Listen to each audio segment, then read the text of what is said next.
Hello everyone, I'm Joey from Lock Props, and today I'm going to be showing you how I made Enma from One Piece.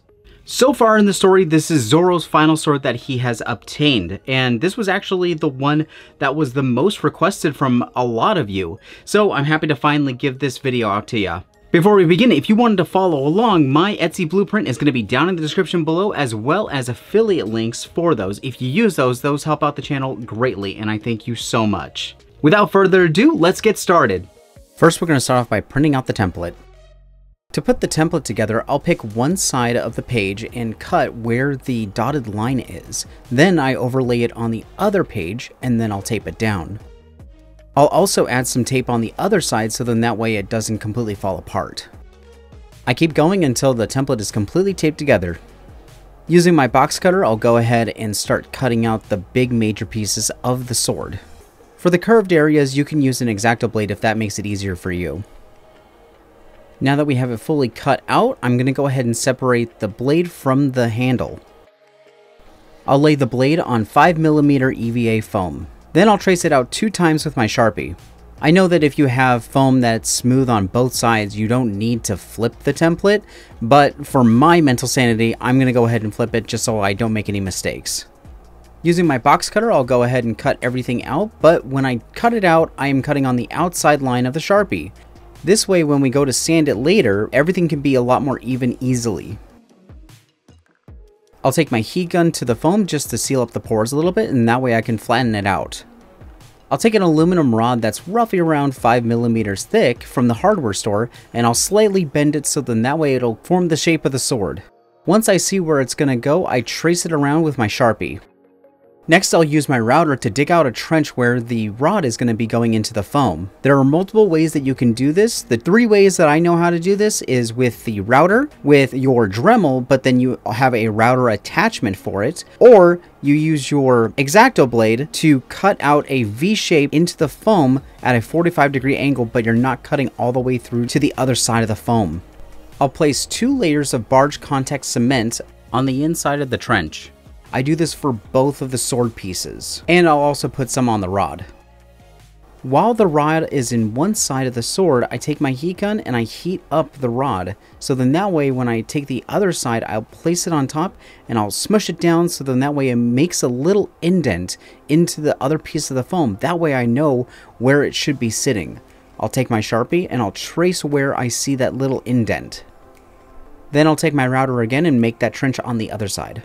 I place 2 coats of barge contact cement on each side. Once the contact cement is semi-dry or a little tacky, we'll go ahead and place it on top of the other sword. When placing the top piece down, I make sure that the trench is going over where the rod is sitting. That way they're aligned. Easiest way to line them up is have the top piece of foam bent backwards so then that way I can see where the trench is lining up. Alright, so we now have a blade. Sort of. We're going to go ahead and start off by cleaning off these sides. So now what we're going to do is we're going to take the razor blade and cut all the way down the side. I do this step so then that way I don't have to sand as much. For sanding the edges flush, for this you can use sandpaper, you can use your Dremel, but in this case I'll go ahead and use my belt sander. Now we'll go back to the template and start cutting out some of the details. I'll cut the blade collar off from the template, then I'll separate the blunt side from the edge side of the template. I'll place the edge part onto the blade and then I'll trace it out with my Sharpie. I'll place the bottom detail at the edge of the sword and then I'll mark my Sharpie and connect them. Make sure you do this for both sides. Just like my last sword, I forgot to cut the blade collar off before gluing it together. So what I'll do is I'll go ahead and cut around using the Sharpie line as my guide. Then I'll twist and rotate until it completely comes off. Now we need to start sanding this section. Since this is going to be a beveled edge, we'll need to protect the side that's not going to be sanded. I'll take some blue masking tape and I'll follow the line going all the way down the blade. I put on 2 layers of this masking tape so then that way I can really protect it. Make sure you use your respirator whenever you're sanding or whenever you're painting. If you're using a Dremel, I recommend going slow and always sand away from you. Follow the way that the Dremel is going. I would recommend sanding until you get somewhere near the seam line, but don't cross the seam line, otherwise you'll eat into the other side of the blade. If you do, you'll see a line on that side of the blade and it's very hard to clean up. That seam line, you want to make sure that you don't cross that. In case if you do, use Cosplay air dry clay and some water to try and fill up that seam. Always like to vacuum my dust before I begin the next step. Since the Dremel or the belt sander are going to be uneven in certain areas, you're going to have to even out the sword. So take some sandpaper, starting off with a low grit, maybe around 120 or 180 or 240, and then start working your way upward. In the past, I would use 220, then go to 320, and then go to 400, then 800. But I have an orbital sander, so this will make things a lot easier for me. You really don't need to have power tools to finish this prop. The only one that I would say that is a must-have in any shop is a Dremel. If you need to clean up the tip of the blade, I would recommend using your Dremel to clean that up, but make sure that you're going against the point and not towards the point. After setting any of my props, I want to make sure that I heat seal the foam afterwards. It gets some of the fuzzies off and it shrinks them. Using a higher grit sanding drum, I'll very lightly go over the corners of the blunt side to round it out just a little bit. Now I'll get some air dry foam clay and begin cleaning up the seam lines on the back of the blade. This step is entirely optional. Once you cover up the seam line on the back, make sure that you apply a lot of water and then start smoothing it out with your finger. You may notice some big blotches in the back, and that's okay because everything is going to be slightly uneven because this is a handmade product. While that's drying, I'll go ahead and work on the Tsuba next. We'll take the template and cut that out. Doing curves is a lot easier with an X-Acto blade, so if you have that, I would recommend using that. Next, I'll take some 8mm EVA foam. I'll put the template on top of there, and then I'll trace it out. I ended up cutting on the inside line of the Sharpie. I would probably recommend give yourself a little bit more to work with because forgot that I had to sand down the edges later. So I would say probably cut in the middle of the line. Now I'll measure this detail right here, and that's roughly around 3mm. I set my metal calipers to about 3mm, and I grabbed some 2mm EVA foam, and I started making strips with it. I made 2 strips for this to be done, but I would say if you're going to do it, make 3 just in case. I'll invert my masking tape and I'll place them down so then that way I can glue them without them moving around. And it also keeps contact cement from getting onto my table. I'll put 2 layers on the strips and then I'll put 2 layers on the Tsuba going all the way around the border there. For the Tsuba, I'll do it on both sides. With the strips, you only do it on one side. Once they were semi-dry, I began piecing them together. The major thing that you'll want to do is just make sure that it is lining up with the edge of the outside border. Once you make a complete circle going around, you'll use your X-Acto blade to cut it and then try your best to line them up. If you're worried about the seam lines, we can use the air dry foam clay and some water to clean it up later. We'll repeat the process for the other side. And then with the rotary tool, we'll sand the sides down. Just to make it as flush as we can, we'll go over some cosplay clay later to clean this up. The main parts that I'm going to be focusing on for cleaning them up are going to be the areas where they're touching each other. So I'm going to put some foam clay and some water and put them all over the areas that I don't want to have a seam. We'll massage the foam clay until it's completely filling in the seams. Then I saw some seam lines on the outside border here, and I know that that's going to be seen, so I grabbed some more of that clay and began cleaning up all of that. Again, this is just entirely optional. I just prefer to try and hide as much seam lines as I can. Since I used some contact cement and it kind of bled over into the middle part of the Tsuba, I grabbed some Bart's thinner and started cleaning some of that up with a Q-tip. Next, I need to make the details that go onto the Tsuba. You can just cut these out like normal on 2mm EVA foam, but I do have these little handy punch tools here. I found the one that lines up with the template for the bigger and smaller detail.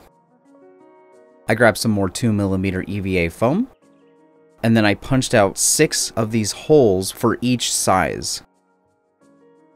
Now we'll grab some super glue and we'll go ahead and place just a small little dollop on there and we'll piece them together. We need to make 6 of these. I'll find the middle of the circle and I'll place another dollop there. Then I'll place the nipple detail, I don't know what it's called, just looks like a nipple to me. We'll place a dollop of super glue on each side and we'll do this for each circle, so in total 6 times. Now we can start working on the handle. I'll take the template and cut off the super piece of this section. I kind of have everything lined up so then that way I can see where I'm supposed to cut the excess piece of the aluminum rod. So I figure it should stop right there, so I make my mark and then try my best to cut it. It's easier if you have larger bolt cutters than these ones, but I didn't have larger ones, so I ended up using my multi-tool. Be sure to save the extra piece that you just cut off because that will come in handy. Since this piece was damaged, we'll go ahead and create another one. This is about 6mm EVA foam. Then I'll place the blade collar of the template. I'll trace it out with my Sharpie and then I'll cut it out. When cutting, I cut on the inside line where it's going to be touching the actual blade and the Tsuba, but on the outside, that's where I cut on the outside edge, because this piece of the blade is wider and not taller.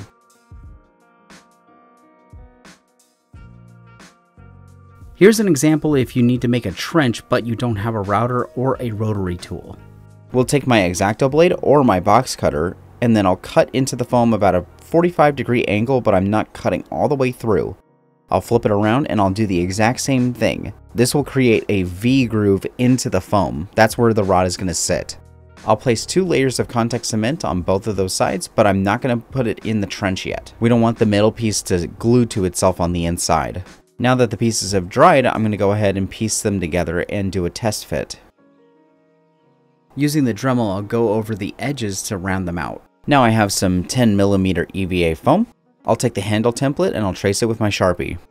For this, we'll cut on the outside line because we're going to be doing a lot of sanding on this one to make it rounded. I grab my drill and a bit that semi-resembles the size of the rod, and I'll go ahead and punch a hole right in the middle of the Tsuba. Do a test fit and we're good. Now that I have the detail at the base of the blade and the Tsuba on, I'll go ahead and mark where the trench needs to be on the inside of this foam for the handle. While I have the rod there, I'll trace around it. I'll take the other piece of foam and I'll press it into it, so then that way it makes an indent on the other side. I'll use my Sharpie to make the mark where the indent is. Then we'll go back to the router and make those trenches out. Now, again, you can use your blade like I showed you the example of earlier, or you can use the Dremel with the router attachment. After the trench is made, we'll put down 2 layers of the contact cement. But we're not going to be putting any into the trench though. Remember how I said to keep the extra piece of the rod? Well, we're going to go ahead and place it into the trench and then glue the 2 pieces together for the handle. The rod will give us support for when we're sanding it down. Just like the blade, will have a little bit of overlap, so we'll use our razor to cut down the big parts first. Then we'll take it over to the Dremel or to the belt sander to really smooth down the edges. Just focus on getting the edges down, because once you get the edges down, then you'll really be able to see the shape fully come into effect. Once I was done with the basic shaping, I grabbed my orbital sander with a higher grit and began smoothing everything out even more. Next, we can start adding the details. For this section right here, we're going to be using googly eyes. I got this kit from the craft store and it looks like that it had a bunch of different sizes in there, and I was able to find the one that fit the template perfectly. I took my X-Acto blade and began tracing around the edge of this detail. After I cut it out, I placed the template on top of the foam and then I made my mark with my Sharpie. I made sure to do this on both sides. Because I kind of know where the center is, I'll place the first googly eye right there. Then I just kind of went around the middle section just until it was completely filled in. Next, we're going to work on the pommel. We'll take the template and we'll cut this piece out. This curvy section right here, we'll go ahead and trace that out with our X-Acto blade. Grabbing some 4mm EVA foam, I traced it out with my Sharpie and began cutting it out. When I'm cutting this detail out, I make sure that I cut on the inside line for the inside area, but on the outside border, I cut on the outside line. I did end up leaving some extra foam around that border, mainly because if I have to sand it down, I didn't want to have to cut and then find out, oh, I cut too much and then I have to remake the whole set again. I'll lay the template down and then mark it with my Sharpie where it should go. I'll place both pieces down and put on 2 layers of contact cement. On the handle, I'll put contact cement on the areas where it should be going, but not where I marked with the Sharpie. For the side details, I do have this foam dowel here. I grabbed one of these strips and I cut it long ways in half. Then I placed the detail on the handle where it should go. I measured the inside section of this part right here with my calipers, so then that way I can create a strip that will go here. I measured about 20 millimeters. I set my metal calipers to about 20 millimeters and then I went along the edge of this 4 millimeter EVA foam strip.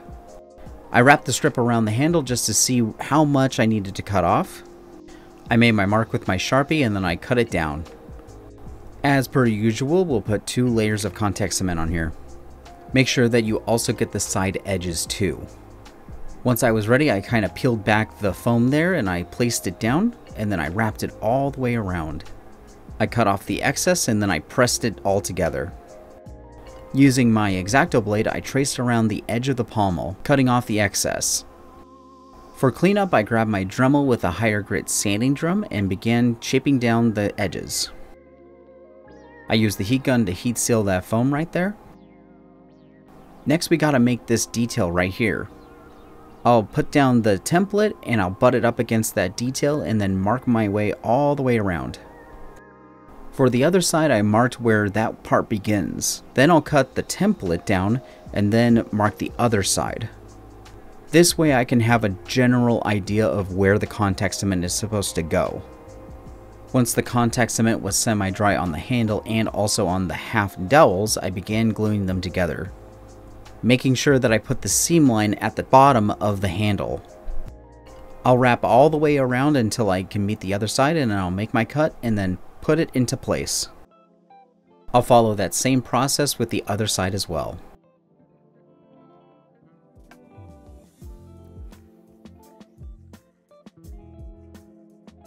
For these big seam lines right here, we're going to use the air dry foam clay and water to fill that in. I did overglue in some areas, so I'm going to use the barge thinner to clean that up. While I'm at it, I'll go ahead and put some more clay in the sections right here where there's going to be a seam line on the pommel. I had totally forgotten to put this piece in, so just remember to do this before you plasti dip. I took a piece of the 4 millimeter EVA foam and I cut out a 3/4 inch strip. I did a test wrap to make sure that it was long enough, and then I cut off the excess. I left a little bit extra just in case if it didn't fully wrap around.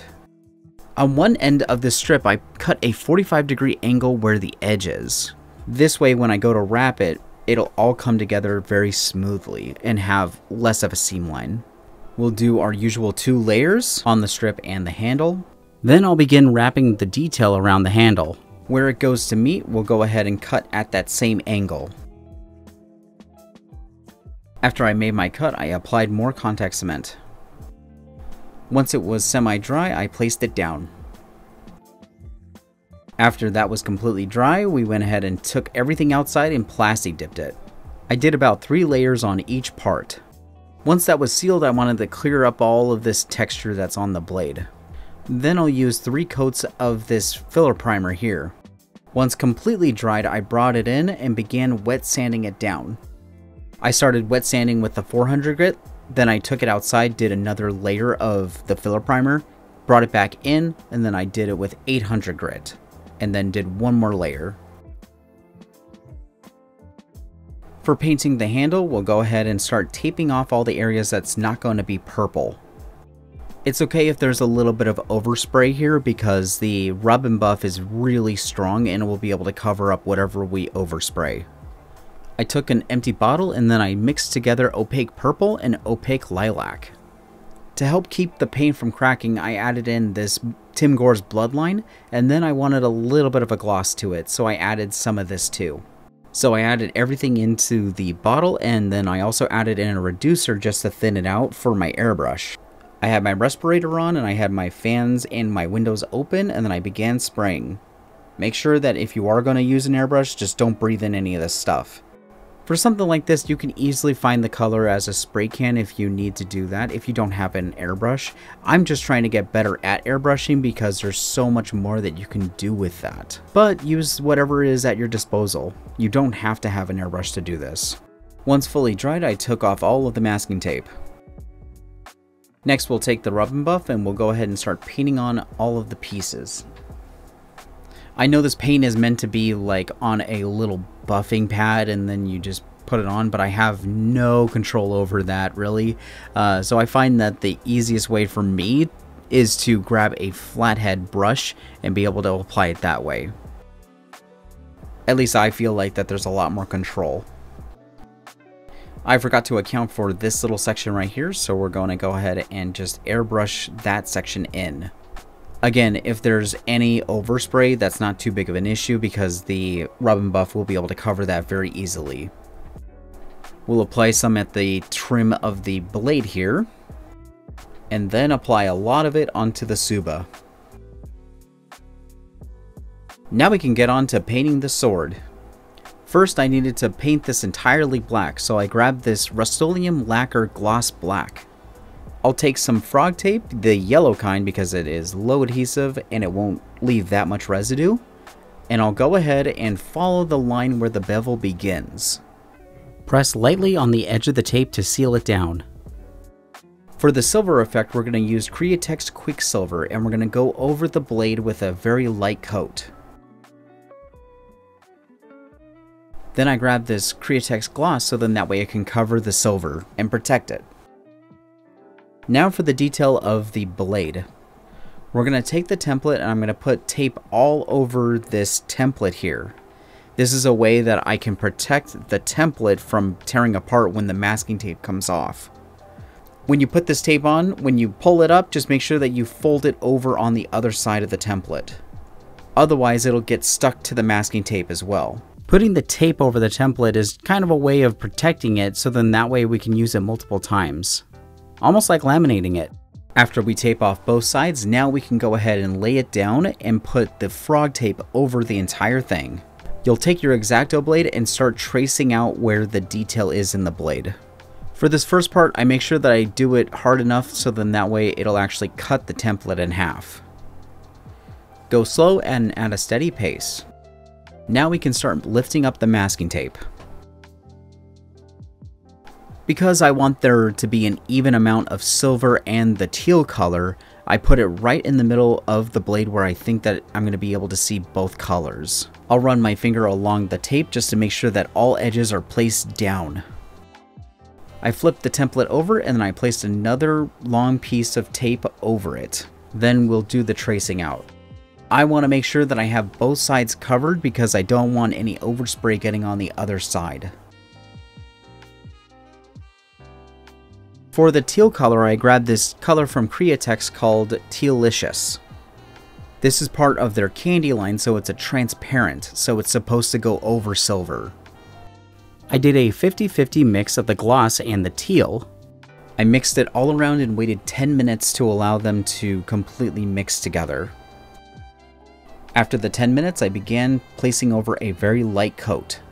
Now, if you do follow this step with the airbrush color, I would recommend to do light coats until you have a color that you absolutely like. Don't overdo it because if you keep laying on layers, it'll get darker and darker. I still wanted to keep it pretty light so then that way you can see the color, and so I stopped maybe after 2 coats. While it was semi-dry, I started peeling off the masking tape. I didn't want to wait so long that the frog tape will leave an adhesive on the silver there, so I just went ahead and just yanked it off almost immediately, maybe after like 5 or 10 minutes. Sadly, some of the residue did come off on the black side of the blade, but that's okay. If we put enough of that gloss, it should cover it up.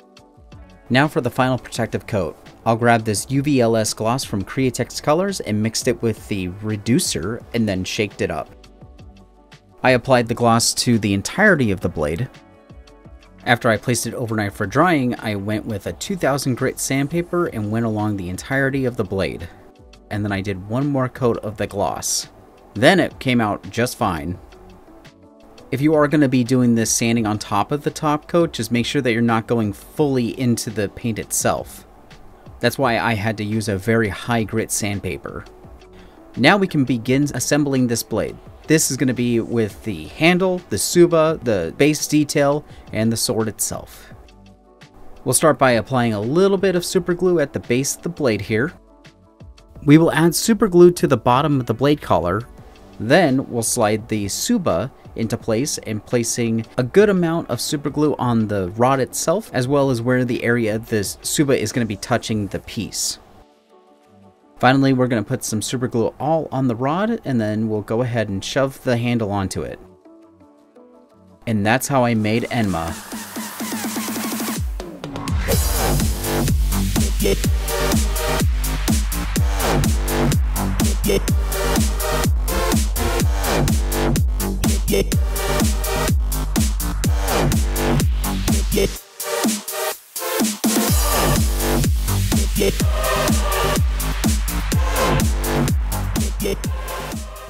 So the sword is completely done, but the sheath needs to be made. That's going to be part 2. When that goes live, make sure that you click it right here so then that way you can watch it now. If it's not out yet, make sure that you like, comment, and subscribe so then that way you can know when that goes live.